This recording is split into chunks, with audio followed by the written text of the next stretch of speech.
მოგესალმებით ეთერშია გადაცემა სივრცე დიალოგისთვის. მე ჟურნალისტი ნინო ვაშალომიძე ვარ. დღეს ძალიან საინტერესო, პოზიტიურ და მნიშვნელოვან თემაზე ვისაუბრებთ, განათლებაზე და წარმატების მაგალითზე, რომელიც ოზურგეთის ნომერ 4 საჯარო სკოლის მოსწავლეს ნინი სირბილაშვილს ეკუთვნის. მოგესალმები. ნინი და მადლობას გადაგიხდით გადაცემაში მონაწილეობისთვის.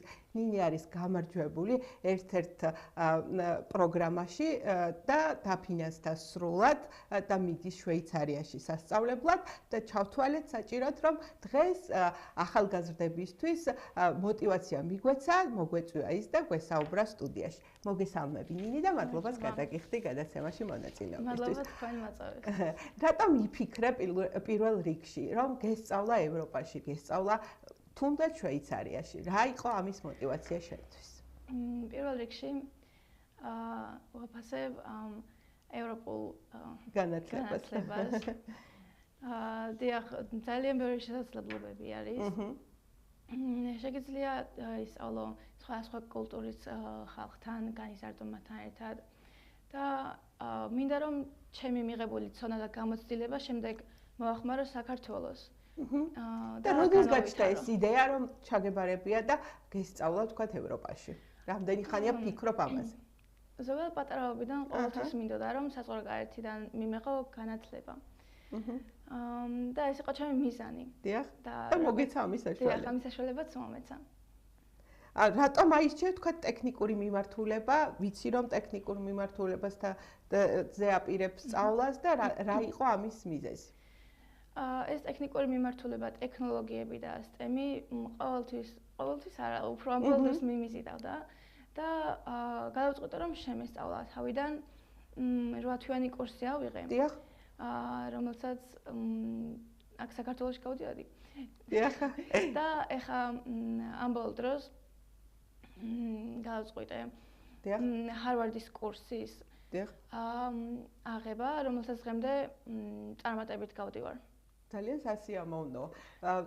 და პირველი რეაქცია, კონკურსი იყო ალბათ, კონკურსით მოხვდი და რა იყო პირველი რეაქცია, როცა გაიგე რომ შენ ხარ ამ სკოლის მოსწავლე? საერთაშორისო სკოლის. დიახ, იმ დღეებში საერთოდ არ ველოდი პასუხს როცა მომივიდა. და რა თქმა უნდა, უზომოდ გახარებული ვიყავი. ჩემი ოჯახი არ იყო ჩემთან ერთად მაგ დროს და ეგრევე აჰა, შენ იყავი პირველი ვინც გაიგე. მე ვიყავი. ყველგან გადავარეკე შემდეგ და არ ვიცი, უზომოდ გახარებული ვიყავი და ვღელავდი თან. რამდენად დაგეხმარა ოჯახი ახსენი? ამაში ოჯახი, სკოლა, სადაც სწავლობ და მეგობრები და გარემო, სადაც იმყოფებ. მინდა ვთქვა, რომ ჩემი ოჯახი ყველაზე დიდი мотиваტორები არიან, განსაკუთრებით დედა და მამა. მათ ჩემთან ერთად მართლა ბევრი ღამე ათენეს, რომ ამ შედეგამდე მოსულიყავი. ბევრი რჩევა გამიზიარეს, მაგრამ საბოლოო არჩევანის თავისუფლებას ყოველთვის მე მიტოვებდნენ. ეს ძალიან კარგია და მნიშვნელოვანია. და ამან სტიმული მომცა, რა თქმა უნდა. ასევე სკოლაზე რას გვეტყვით? რამდენად გაძლევთ იმის საშუალებას? თქვათ რეგიონში ვართ ჩვენ და ყველამ ვიცით. რეგიონში არსებული სკოლები რამდენად იძლევა იმის საშუალებას, რომ შენი მაგალითი განმეორდეს და თქვათ ევროპაში ისწავლოს ადამიანმა, ახალგაზრდამ. სკოლის გარეთ ხშირად მიწევდა ხან გამოცდებზე გასვლა, გამოცდების ჩაბარება, საერთაშორისო პროექტებში მონაწილეობა და ოლიმპიადებშიც მონაწილეობა ასე შემდეგ და სკოლა ხელს მიწყობდა და გაგებით ეკიდებოდა ჩემს გრაფიკს და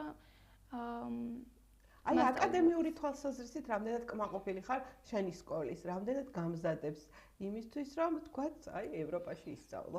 დიახ, ჩემო სკოლამაც ძალიან დიდი გავლენა მოახდინა ამაზე. და განათლებაც კარგად მივიღე და მინდა ვახსენო, რომ სკოლის მისაღებ გამოცდებზეც 100%-იანი შედეგი დავდე. დიახ. რამაც სრული დაფინანსება მომაპოვებინა. და რა მოლოდინები გაქვს ახლა შვეიცარიულ სკოლასთან დაკავშირებით? რამდენად იცნობ, რამდენად გაიცანი ამ სკოლას ახლა იმის შემდეგ, რაც გითხრეს, რომ უკვე ხარ ამ სკოლის მოსწავლე? დიახ, ეს სკოლა უფრო STEM-ის მიმართულებით არის, რაც ჩემთვის უფრო საინტერესოა. გავეცანი ამ სკოლის ახლანდელ პროგრამებს, რა კურსებიც აქვთ, ვიცი რომ ძალიან მაღალ დონეზე შევისწავლი ყველაფერს IB პროგრამაზე. დიახ. დაახლოებით 6 წელს ვისწავლი უფრო მაღალ ლეველზე, მაღალ დონეზე. დიახ.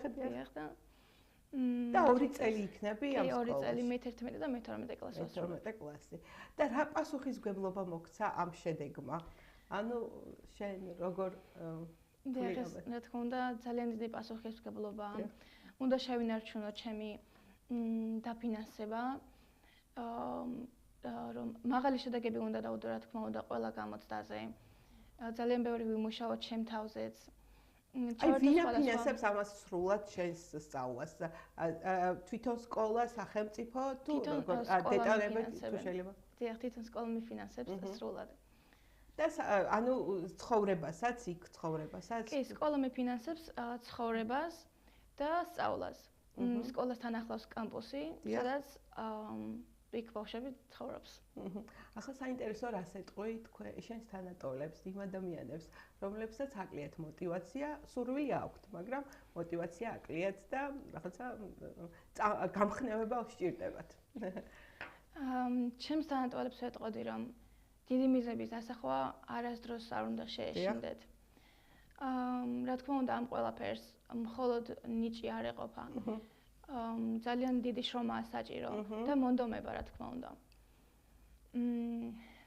მინდა ვთქვა, რომ არასდროს არ უნდა დაანებდნენ. დიახ. რაც როგორი პასუხიც არ უნდა მიუვიდეთ იმ საკითხად, რაც ძალიან უნდათ. და თავის ყოველთვის უნდა სჯეროდეთ. შრომას ყოველთვის მოაქვს შედეგები. აი, რა მოგცა ამ წარმატებამ შენ, რითი გაგზარდა? რაღაცა რითი გახადა უკეთესი.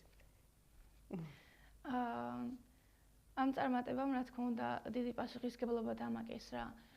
ძალიან დიდი გამოცდილება მივიღე ამ ბევრი პროექტებში, რომ ვიყავი გასული. გამოცდებმაც ძალიან დიდი გამოცდილება მომცა. ასევე გავდიოდი SAT-ის, ესეთი გამოცდა არის. ამ 2 თვიან კურსს, რომელმაც ძალიან წინ წამწია, მინდა ვთქვა. და ინგლისურად მაქვს უნარები ჩაბარებული. რომელ უნარებსაც და რომელ გამოცდილებასაც შემდეგ აუცილებლად დაბრუნდები და საქართველოს მოახმარ. საქართველოს განვითარებას მოახმარ. საქართველოს მოახმარ. და როგორ წარმოგიდგენია ბოლო კითხვა ალბათ თქვენთვის, როგორ წარმოგიდგენია 5 წლის შემდეგ ნინი სიბილაშვილი? შენი თავი. სკოლის მერე, როგორც ახსენე, ვაპირებ ისევ საზღვარგარეთ ევროპაში, შეიძლება ამერიკაშიც უნივერსიტეტის გაგრძელებას. და ვინ იქნება 5 წლის შემდეგ ნინი? და მერეც პერსპექტივაში. როგორ წარმოგიდგენია შენი თავი? STEM-ის მიმართულებით ვაპირებ გაგრძელებას, პროგრამირების ჩაბარებას და დიდი სურვილი მაქვს, რომ ამაში ამის სპეციალისტი გავხდე და დიდ წარმატებას მივაღწიო ჩემ ცხოვრებაში. შემდეგ დავეხმარო საქართველოს, ვაამაყო ჩემი თავი, მშობლები, რა თქმა უნდა, ოჯახი. და შენი მშობლიური კუთხით ალბათ, გურიით. გურია. ძალიან დიდი მადლობა ნინი, რომ გამონახეთ დრო, გვეწვიე, გვესაუბრე და გახდი სტიმული, мотиваცია შენი თანატოლებისთვის. მადლობა. მადლობა ყურადღებისთვის. მაყურებელს შევახსენებ, რომ დღეს ჩვენი გადაცემის სტუმარი იყო ნომერ 4 საჯარო სკოლის მოსწავლე, აწუკვე ყოფილი მოსწავლე და შვეიცარიის სკოლის მოსწავლე ნინი სირბილაშვილი. მადლობა.